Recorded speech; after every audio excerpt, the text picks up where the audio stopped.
आज के इस लेक्चर से हम कंटिन्यू करेंगे क्लास 12 पॉलिटिकल साइंस का चैप्टर 2 जिसका नाम है दो ध्रुवीयता का। और इस चैप्टर के लिए हमारा लेक्चर नंबर 2 होने वाला है। अगर आपने फर्स्ट लेक्चर नहीं देखा इस चैप्टर का तो आप देख सकते हो, उसकी लिंक आपको डिस्क्रिप्शन में मिल जाएगी, जाकर आप देख लेना, ठीक है ना। अगर आपने फर्स्ट लेक्चर नहीं देखा है तो आपको ये लेक्चर बिल्कुल भी समझ नहीं आने वाला है। इसका जो सेकंड लेक्चर आपको बिल्कुल भी समझ नहीं आएगा। तो इसलिए आपको पहले कह रहा हूँ कि आप जो फर्स्ट लेक्चर जरूर देख लें, फिर क्या जब इस लेक्चर को देखें। तो स्टार्ट करते हैं आज की इस वीडियो को। तो चैप्टर को स्टार्ट करने से पहले टॉपिक देख लो, कौन कौन से टॉपिक आ रहे हैं आपके इस बार सिलेबस में। तो पहला है आपका डिसइंटीग्रेशन ऑफ सोवियत यूनियन, जो मैं करा चुका हूँ। पिछली वीडियो में हमने पूरा देखा था कि सोवियत यूनियन क्या है, उसका विघटन कैसे हुआ, उसके परिणाम क्या हुआ, हमने सारा कुछ देखा, ठीक है ना। उसकी विशेषताएं भी देखी थी, मतलब कि हमने पूरा सोवियत के बारे में हम पढ़ चुके हैं पिछले फर्स्ट लेक्चर में, ठीक है। इसलिए कह रहा अगर आपने फर्स्ट लेक्चर नहीं देखा है तो उसको जरूर देख लें, क्योंकि बहुत इंपॉर्टेंट वो का लेक्चर होने वाला है, ठीक है ना। अगर आपका टॉपिक है यूनिपोलर वर्ल्ड यानी कि एक ध्रुवीय विश्व, जो आपको इस वीडियो में कराऊंगा। और अगला है आपका मिडल ईस्ट क्राइसिस यानी कि अफगानिस्तान संकट, ये भी मैं आपको इस वीडियो में कराऊंगा। यानी कि ये दो टॉपिक हैं जो आपको मैं इस वीडियो में कराऊंगा। और बाकी जो अगले हैं यानी आपका गल्फ वार यानी आपका खाड़ी युद्ध और आपका CIS, ठीक है ना। ये आप CIS और आपका गल्फ वार और अरब स्प्रिंग, ये आपके जो नेक्स्ट लेक्चर आएंगे उसमें होगा, ठीक है ना। तो आज के लेक्चर हम क्या क्या देखने वाले हैं, आपका यूनिपोलर वर्ल्ड और मिडल ईस्ट क्राइसिस यानी कि अफगानिस्तान, ठीक है ना। तो स्टार्ट करते हैं आज के इस लेक्चर को। तो आज का जो हमारा पहला टॉपिक है कि एक ध्रुवीय विश्व यानी कि यूनिपोलर वर्ल्ड। मैंने आपको पिछली वीडियो में क्या बताया था कि 1991 में सोवियत संघ का विघटन हो गया। अब मैंने आपको क्या बताया, दूसरे विश्व युद्ध के बाद दो महाशक्ति उभर कर आई थी। अब दो महाशक्तियों में से 1991 में एक महाशक्ति का क्या खात्मा हो गया, उसको बिखर चुका आप कह सकते हो, यानी वो अंत हो गया किसका, सोवियत संघ का, जो दूसरी महाशक्ति थी, ठीक है ना। अब बचा कौन, अमेरिका यानी कि USA, जो एक महाशक्ति बचा पूरे विश्व में। इसी को हम क्या कह रहे हैं, एक ध्रुवीय विश्व हम कह रहे हैं, ठीक है ना। वह बात यहाँ पर बताई गई कि 1991 में सोवियत संघ के विघटन के बाद अमेरिका एकमात्र क्या महाशक्ति बचा। अब विश्व में कोई भी देश अमेरिका को टक्कर देने वाला नहीं था, क्योंकि जो सोवियत संघ था उसका तो विघटन हो चुका है। अमेरिका ही बचा जो क्या सबसे शक्तिशाली है और उसी का वर्चस्व विश्व में कायम है, ठीक है ना। अब उसको कोई भी टक्कर देने वाला नहीं है। आगे हम देखें तो विश्व में क्या अमेरिकी वर्चस्व स्थापित हुआ, यानी कि इसी का बोलबाला हुआ जब सोवियत संघ का विघटन हो गया। और अमेरिका का वर्चस्व हमें सभी क्षेत्रों में देखने को मिलता है, जैसे कि आर्थिक में भी हमें देखने को मिलता है, यानी कि जो अमेरिका है वो आर्थिक रूप से भी काफ़ी क्या शक्तिशाली है, यानी कि उसमें आर्थिक रूप से भी काफ़ी ठीक ठाक चीज़ें, ठीक है। सब सामाजिक और सांस्कृतिक रूप में भी क्या हमें इसका वर्चस्व देखने को मिलता है, क्योंकि आज के टाइम पे आप देख रहे हो कि इंडिया जैसा देश भी क्या है कि अमेरिकी संस्कृति को अपना रहा है, ठीक है ना। हमें इसमें यानी कि हमें पता चलता है कि जो सामाजिक और सांस्कृतिक संस्कृति में भी हमें अमेरिकी वर्चस्व देखने को मिलते हैं। और सैन्य, अब जो अमेरिका अपनी सैन्य पर जो सेना है उस पर क्या काफ़ी खर्च करता है अन्य देशों के मुकाबले, ठीक है ना।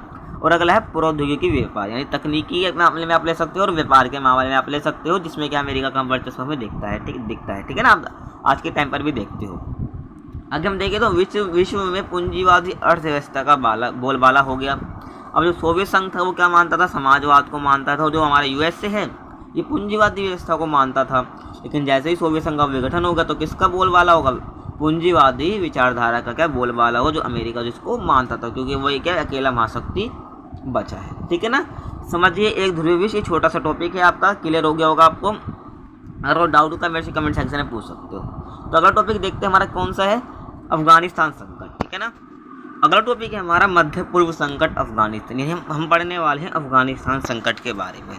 तो पहले हम अफगानिस्तान की लोकेशन देख लेते हैं मैप में, ठीक है ना।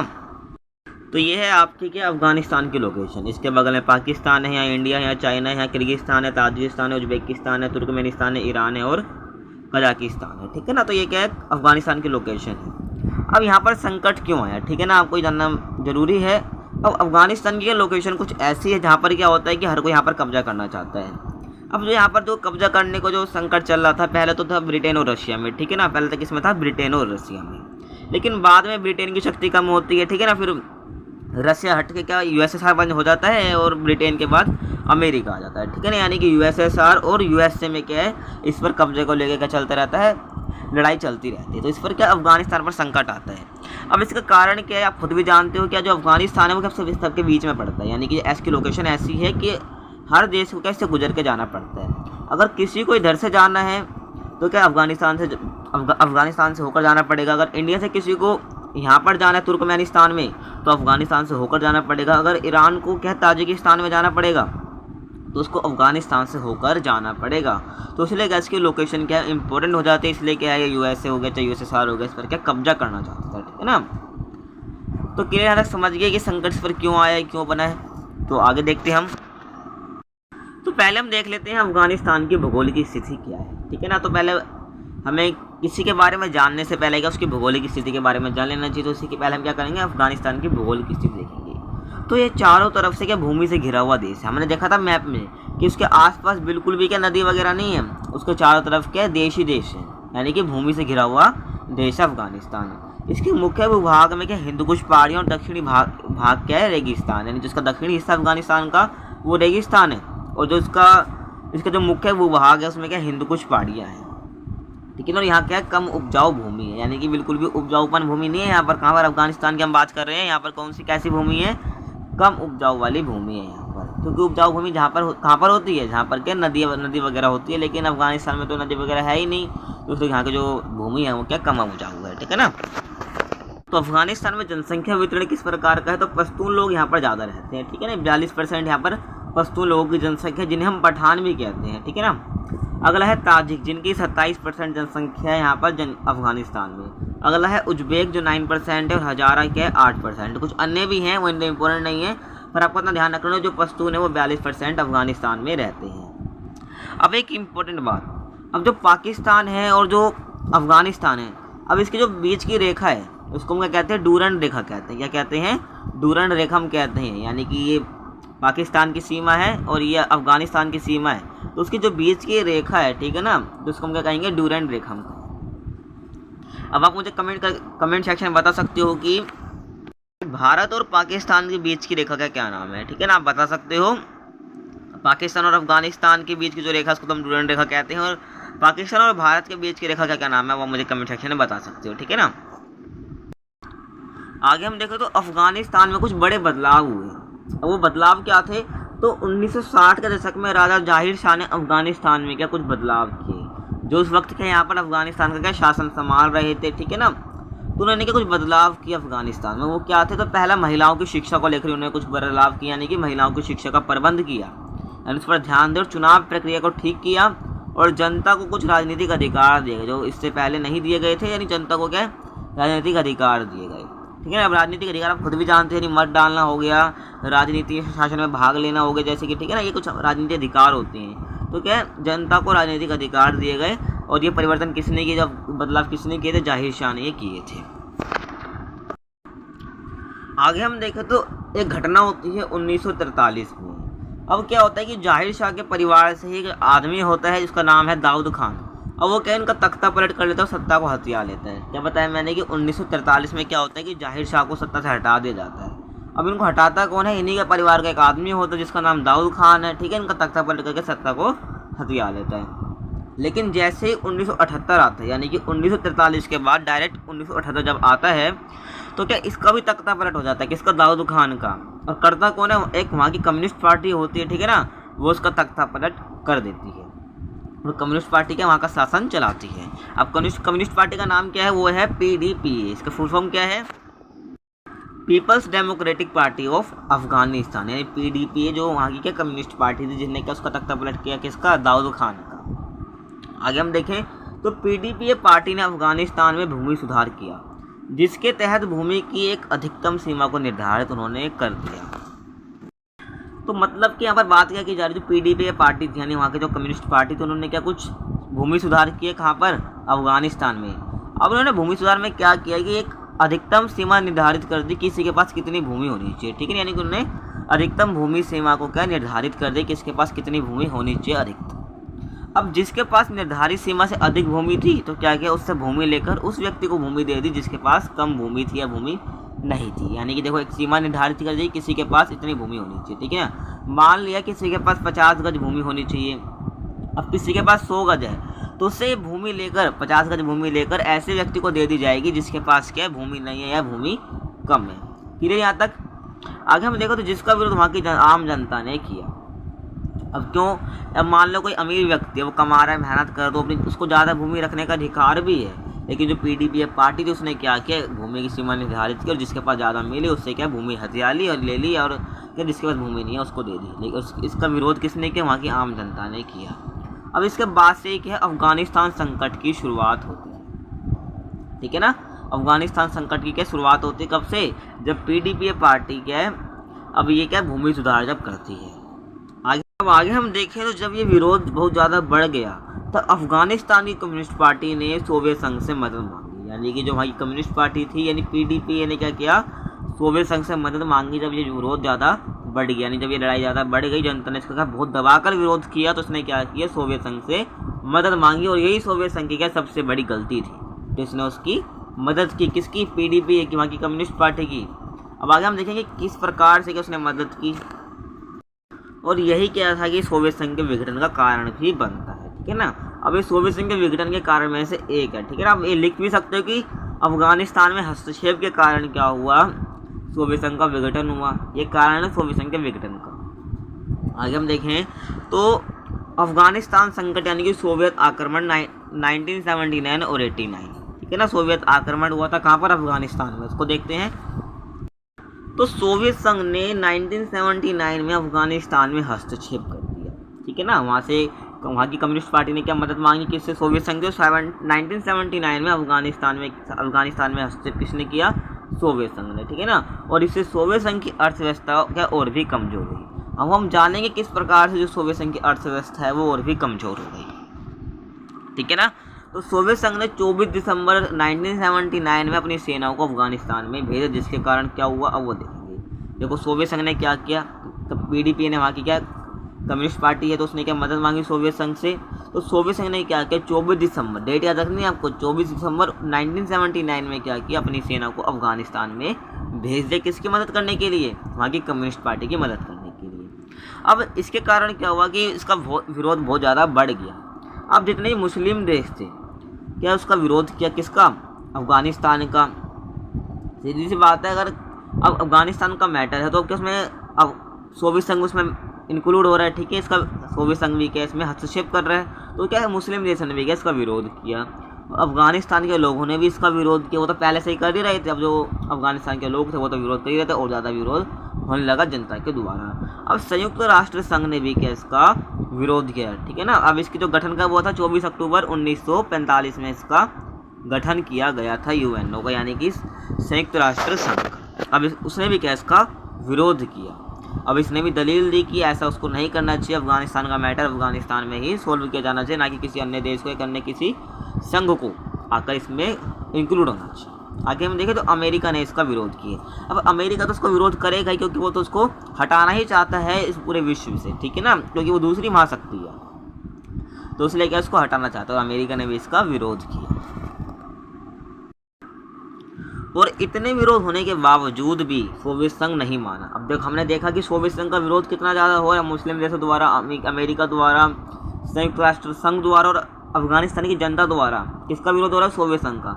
लेकिन इतने विरोध होने के बावजूद भी क्या होता है कि सोवियत संघ बिल्कुल नहीं मानता है। ठीक है ना, और सोवियत संघ ने क्या किया, अफगानिस्तान के विभिन्न शहरों को अपने कब्जे में ले लिया। ठीक है ना, सोवियत संघ ने क्या किया, अफगानिस्तान के विभिन्न शहरों को अपने कब्जे में ले लिया। आगे हम देखें तो सभी विद्रोह इकट्ठे हुए और उन्होंने इसे धार्मिक युद्ध कहा। ठीक है ना, जो विद्रोह बढ़ रहा था, अब जितने भी विद्रोही थे ये इकट्ठे हुए और उन्होंने से क्या किया, धार्मिक युद्ध कहा। क्यों कहा, अब देखो जो यूएसएसआर को एक एरा धर्म नहीं है। ठीक है ना, अब जो अफगानिस्तान का एक एरा धर्म है मुस्लिम को मानता है। ठीक है ना, इस्लाम धर्म को ये मानता है, तो इसलिए इन्होंने क्या किया, इसको धार्मिक युद्ध इन्होंने कहा। ठीक है ना, जितने भी विद्रोही थे, और इसे क्या जिहाद नाम भी दिया गया था इस युद्ध को। और सोवियत संघ के खिलाफ जो विद्रोही थे, जो युद्ध कर रहे थे, उनको वो मुजाहिदीन कहलाए। क्या कहलाए, मुजाहिदीन वो कहलाए। आगे हम देखें तो पाकिस्तान, अमेरिका, चीन, सऊदी अरब तथा अन्य मुस्लिम देश सोवियत संघ के खिलाफ हो। ये देश आप याद रखना, पाकिस्तान, अमेरिका, चीन, सऊदी अरब और अन्य मुस्लिम देश क्या थे, सोवियत संघ के खिलाफ हो गए थे। ठीक है ना, जब इस युद्ध में। अगला हमारा आता है गुरिल्ला युद्ध। अब गुरिल्ला युद्ध क्या होता है, गुरिल्ला युद्ध है कि युद्ध की एक ऐसी तकनीक होती है जिसमें क्या छिपकर वार किया जाता है। ठीक है ना, आपको पता होगा गुरिल्ला युद्ध, मैं आपको समझा देता हूँ, जिसमें क्या छिपकर वार किया जाता है। अब आपने कार्टून वगैरह देखे होंगे, उसमें क्या होता है कि जैसे आपने छोटा भीम ही देखा होगा। ठीक है ना, उसमें क्या होता है जैसे कि कोई डाकू वहाँ से आ रहा है तो पहले क्या होता था कि वहाँ पर क्या है, ऐसा जाल बिछा दिया जाता था या ज़मीन खोदी जाती थी, उसके ऊपर घास ही रख दी जाती थी, जिससे कोई व्यक्ति आगे आता था उसमें क्या है नीचे गिर जाता था गड्ढे में। और हमें ऐसा लगता था कि यहाँ पर क्या है कि यहाँ पर ज़मीन बिल्कुल प्लेन है, यहाँ पर कोई खतरा नहीं है, ठीक है ना। इसी को हम क्या कहते हैं, गुरिल्ला युद्ध। इस टाइप का युद्ध को हम गुरिल्ला युद्ध कहते हैं, जिसमें छिपकर वार किया जाता है। अब इसमें छिपकर ही तो वार किया जा रहा है, ठीक है ना, तो इसको हम कहते हैं गुरिल्ला युद्ध कहते हैं। और अफगानिस्तान में क्या गुरिल्ला युद्ध किया जा रहा था। आगे हम देखें मिखाइल गोरबाचेव। अब मिखाइल गोरबाचेव का क्या कारण आता है यहाँ पर देखते हैं उसको। तो 1985 में सोवियत संघ में कम्युनिस्ट पार्टी के महासचिव कौन बने? मिखाइल गोरबाचेव बने, ठीक है ना। याद रखना आपको, 1985 में सोवियत संघ में कम्युनिस्ट पार्टी के महासचिव बने, कौन थे? वो थे मिखाइल गोरबाचेव। अब इन्होंने यहाँ पर आके कुछ काम किया, वो काम क्या था तो उनको देखते हैं। तो इन्होंने क्या किया, आर्थिक और राजनीतिक सुधार की नीति चलाई। कहाँ पर? सोवियत संघ में, ठीक है ना। ये क्या बने? कम्युनिस्ट पार्टी के महासचिव बने। उन्होंने क्या किया? आर्थिक राजनीतिक सुधार किए, नीति बनाई, और उन्होंने फैसला किया कि सोवियत संघ की सेना को बुलाया जाएगा। कहाँ से? अफगानिस्तान से। क्योंकि जो सोवियत संघ था वो कर रहा था कि जितने भी संसाधन हैं वो सारे अफगानिस्तान में दे रहा, जितने भी हथियार हैं वो अफगानिस्तान में पहुँचा रहा था PDPA की मदद करने के। लेकिन इससे क्या हो रहा था कि जो उसी की अर्थव्यवस्था खराब हो रही थी, किसकी? सोवियत संघ की, ठीक है। क्योंकि सारे हथियार वो कहाँ दे रहा है? अफगानिस्तान में दे रहा है। यानी इसके पास के बिल्कुल भी हथियार नहीं बचेंगे अगर सारे हथियार वो दे देगा। तो उससे क्या करते हैं, जो मिखाइल गोरबाचेव है क्या करते हैं कि सोवियत संघ से क्या सेना को वापस बुला लेते हैं और कहते हैं कि सोवियत संघ दूसरे देशों में अपनी सेना बेवजह नहीं भेजेगा। यानी उन्होंने कहा कि जो सोवियत संघ है वो दूसरे देशों में अपनी सेना बिल्कुल भी नहीं भेजेगा बिना बात के, ठीक है ना। आगे हम देखें तो 1989 तक सेना वापस बुला ली गई, यानी कि 1989 तक सेना को वापस बुला लिया गया। और 1989 में क्या बर्लिन की दीवार गिरा दी गई, जो क्या है जो शीत युद्ध का प्रतीक मानी जाती थी, ठीक है ना। जो विश्व था वो दो गुटों में बटा हुआ था। तो जो बर्लिन की दीवार थी, जो जर्मनी की राजधानी है बर्लिन, ठीक है ना, उसको क्या वो विश्व को दो गुटों में बांटती थी या दो जगहों में बांटती थी, दो क्षेत्रों में बांटती थी, ठीक है ना। एक तो पश्चिमी साइड और एक पूर्वी साइड, ठीक है। जब बर्लिन की दीवार 1918 में गिरा दी गई, हो गया शीत युद्ध जो प्रतीक था वो भी हट गया, और जो हमारा जर्मनी है उसका क्या एकीकरण भी हो जाता है इसी टाइम पर, ठीक है ना। और इसका निर्माण कब हुआ था वो आप मुझे बताओगे, ठीक है ना। इसकी लंबाई कितनी थी, कितने किलोमीटर की दीवार थी, उसका एक कब खड़ी की गई थी, या मुझे कमेंट सेक्शन में बताओगे, ठीक है ना। क्लियर यहाँ तक? आगे हम देखें तो 1991 में क्या हुआ, सोवियत संघ का विघटन हो गया। अब आगे हम देखें अफगान ये गहरा युद्ध, यानी कि अफगानिस्तान में गहरा युद्ध छिड़ गया। यानी अफगानिस्तान के अंदर ही क्या लोगों का विद्रोह क्या चालू हो गया आपस में। कब से कब तक चला ये? 1989 से 1996, ठीक है। हम देखते हैं तो 1991 में सोवियत संघ का विघटन हो गया। इसके बाद अफगानिस्तान में नजीबुल्ला की सरकार गिर गई, ठीक है ना। अब जो नजीबुल्ला की सरकार थी क्या, ये सोवियत संघ से क्या इसको बहुत फ़ायदा पहुंचता था, हर चीज़ वगैरह हर चीज़ के सोवियत संघ से इसे मदद करती थी हर प्रकार से सोवियत संघ, ठीक है। जैसे सोवियत संघ का विघटन भी हो गया तो नजीबुल्ला की सरकार भी क्या बिल्कुल भी गिर गई, क्योंकि जितनी मदद थी, जितना भी आर्थिक मदद थी वो सारी सोवियत संघ इसको देता था। लेकिन जैसे सोवियत संघ का विघटन होता है तो नजीबुल्ला की सरकार भी गिर जाती है। अब नजीबुल्ला की सरकार गिरने के बाद क्या, वो जो अफगानिस्तान का जो उत्तरी क्षेत्र है वहाँ पर सरकार बन गई। यहाँ पर जो शासन चला रहा था वो कौन था? अहमद शाह मसूद, ठीक है ना। यहाँ पर टाइपिंग में मिस्टेक है तो उसका नाम क्या बताया मैंने आपको? अहमद शाह मसूद, ठीक है ना। ये जो उत्तरी क्षेत्र था वहाँ पर ये शासन कर रहा था, ठीक है ना। और तालिबान जो था वो दक्षिणी इलाका था अफगानिस्तान का, वो तालिबान के हाथ में था, ठीक है ना। दक्षिणी देखो मान लो ये आपका क्या है अफगानिस्तान, तो उसका जो उत्तरी इलाका है वो किसके हाथ में है? अहमद शाह मसूद। और दक्षिणी इलाका वो किसके हाथ में है? तालिबान के हाथ में है। आगे हम देखें तो 5 साल गृह युद्ध के बाद पूरा शासन तालिबान के हाथ में चले गया, ठीक है ना। मतलब कि जो घटना थी पूरी, ये नजीबुल्ला की सरकार गिर गई, ठीक है। जो उत्तरी इलाका था वो अहमद शाह मसूद के हाथ में, और दक्षिणी इलाका तालिबान के हाथ में चले गए। तो जो घटना हुई थी 1989 से 1996 तक हुई थी। अब जो अफगान गृह युद्ध कब से कब तक चला? ये 5 साल तक चला, ठीक है ना। और इसके बाद जो पूरा शासन था उत्तरी क्षेत्र भी और दक्षिणी क्षेत्र भी तालिबान के हाथों में चले गया। अब जो तालिबान ने शासन है वो कब से कब तक किया? 1996 से लेकर 2001 तक क्या तालिबान ने शासन किया। अब जो तालिबान के नेता थे वो कौन थे? मुल्ला उमर। क्या नाम बताया मैंने आपको उसका? मुल्ला उमर जो तालिबान के नेता थे, ठीक है ना। अब 1991 में क्या हुआ? सोवियत संघ का विघटन हो गया, तो उन्होंने 5 साल शासन किया। मतलब कि 1996 से 2001 तक इन्होंने शासन किया और तालिबान को मान्यता किसने दी? पाकिस्तान ने मान्यता दी तालिबान को, ठीक है ना। ऐसे किसी को भी मान्यता नहीं देनी चाहिए, लेकिन तालिबान को क्या है, पाकिस्तान ने मान्यता दे दी थी। आगे हम देखें तो अलकायदा एक आतंकवादी संगठन था, ठीक है ना। ये जो हम बात कर रहे हैं अलकायदा की, एक आतंकवादी संगठन था जिसका जो नेतृत्व था कौन कर रहा था? ओसामा बिन लादेन, ठीक है ना। यानी कि जो एक अलकायदा नामक आतंकवादी संगठन था जिसका नेतृत्व कौन करता था, जो लीडर कौन था इसका? ओसामा बिन लादेन था, ठीक है ना। अब तालिबान ने क्या किया? इस संगठन को समर्थन किया। एक आतंकवादी संगठन है, उसको समर्थन कौन दे रहा है? तालिबान दे रहा है। लेकिन किसी भी देश को क्या है, किसी भी आतंकवादी संगठन को मान्यता नहीं देनी थी, लेकिन जो तालिबान है इसने क्या किया? अलकायदा को क्या किया? समर्थन दिया। अब जो 1998 की घटना आती है हमारे सामने, किसने क्या किया? 1998 में केनिया और तंजानिया में अमेरिकी दूतावास पर हमले हुए और इन हमलों के लिए अमेरिका ने अलकायदा को जिम्मेदार ठहराया है, माना, ठीक है ना। किसको? अलकायदा को, जिसका नेतृत्व कौन कर रहे थे? ओसामा बिन लादेन कर रहे थे। यानी कि 1998 में केनिया और तंजानिया, ठीक है ना, में अमेरिकी दूतावास पर हमले हुए और इन हमलों के लिए अमेरिका ने अलकायदा को जिम्मेदार माना और अलकायदा के खिलाफ अमेरिका ने ऑपरेशन इन्फिनाइट रीच शुरू कर दिया, ठीक है ना। क्या शुरू कर दिया? ऑपरेशन इन्फिनाइट रीच शुरू कर दिया। आगे हम देखें तो 9/11 वाली घटना है, ठीक है ना। इसके बाद क्या हुआ? अमेरिकी सेना ने जब अलकायदा और तालिबान के खिलाफ कार्रवाई के लिए ऑपरेशन एंड्यूरिंग फ्रीडम वाला चलाया, तो ठीक है ना, यहाँ पे फ्रीडम नहीं फ्रीडम आएगा। तो क्या हुआ? 9/11 हमले के बाद अमेरिकी सेना ने अलकायदा और तालिबान के खिलाफ कार्रवाई के लिए ऑपरेशन एंड्यूरिंग फ्रीडम चलाया। तो उसके परिणाम स्वरूप क्या हुआ? दिसंबर 2001 में क्या हुआ? अफगानिस्तान में तालिबान की सरकार गिर गई। यानी कि 2001 में क्या हुआ? तालिबान की सरकार गिरी थी। 1996 में क्या पूरा शासन अफगानिस्तान का किसके हाथ में आ गया? तालिबान के हाथ में। और जब ऑपरेशन एंड्यूरिंग फ्रीडम चलाया गया किसके द्वारा? अमेरिका के द्वारा। तो 2001 में तालिबान का सरकार गिर गई। अब आप मुझे कमेंट सेक्शन में बताओगे जो 9/11 वाली घटना है कब हुई थी, ठीक है ना। आप मुझे कमेंट सेक्शन में बताओगे। और जितने भी क्वेश्चन मैंने आपसे कमेंट सेक्शन में पूछे उसका आंसर आप जरूर बताना, ठीक है ना। आपको कोई नहीं आता, आप गलत से रिप्लाई करो, सही करो। अगर गलत होगा तो मैं आपको सही उसका आंसर बता दूंगा। और एक बात आप ध्यान रखना है भाई, जो टाइपिंग है मिस्टेक है, आप उसको ध्यान ना रख करके जब आपको मुँह से बता रहा हूँ आप उसको ज़्यादा, ठीक है, मैं आपको बता भी देता हूँ जहाँ भी मिस्टेक होती है, ठीक है ना, आप उसको ज़रा ध्यान रखा करो, ठीक है ना। आप जैसे कि यहाँ पर ऑपरेशन एंड्यूरिंग फ्रीडम आएगा।